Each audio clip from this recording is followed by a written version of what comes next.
Hi everybody, welcome once again, and in today's video I will explain you the concept of long run supply curve of the firm. In the previous video I have explained you the concept of short run supply curve of the firm. The link of the same I have shared in the description, and in today's video I will explain you the concept of long run supply curve of the firm.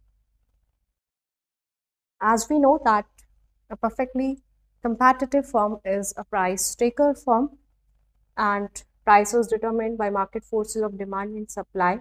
So at this price P, the firm is in equilibrium where marginal revenue and marginal costs are equal to each other and the quantity produced is Q. Due to any change in the market forces of demand and supply, the price of the product increases from P to P1. Then, as we can see here, that the marginal revenue of the firm is greater than the marginal cost at this output Q. So now the firm has to adjust its output so that the marginal cost and price are equal to each other. So in this case, the firm will produce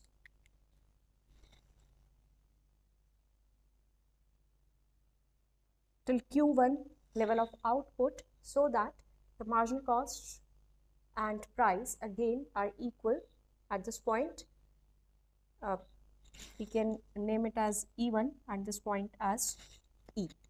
Now as we can see here that as the price increases and since marginal revenue is greater than the marginal cost, the firm adjusts its output accordingly so that price and marginal cost again become equal to each other. And since the marginal cost curve determines how much the firm is willing to supply at any price, it is the competitive firm's supply curve. So we can say that the marginal cost curve is also the supply curve of the firm, but as we have seen in the previous video that the portion of the marginal cost curve that lies above the average variable cost of the firm determine the supply curve of the perfectly competitive firm in short run. Now what about long run? As we know that in the short run the firm will take a shutdown decision if the firm is not able to cover its variable cost of production. But in the long run, the firm will take an exit decision in case the cost of the firm is greater than its revenue. In case the revenue is less than cost, dividing it by quantity,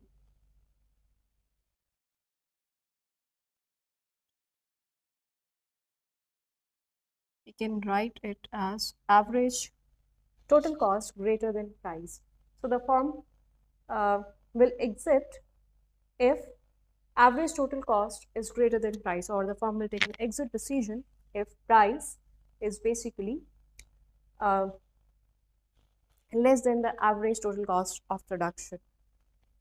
In the long run, if the firm takes an exit decision, it's obvious that the firm won't earn any revenue, but at the same time it can save both its fixed and variable cost.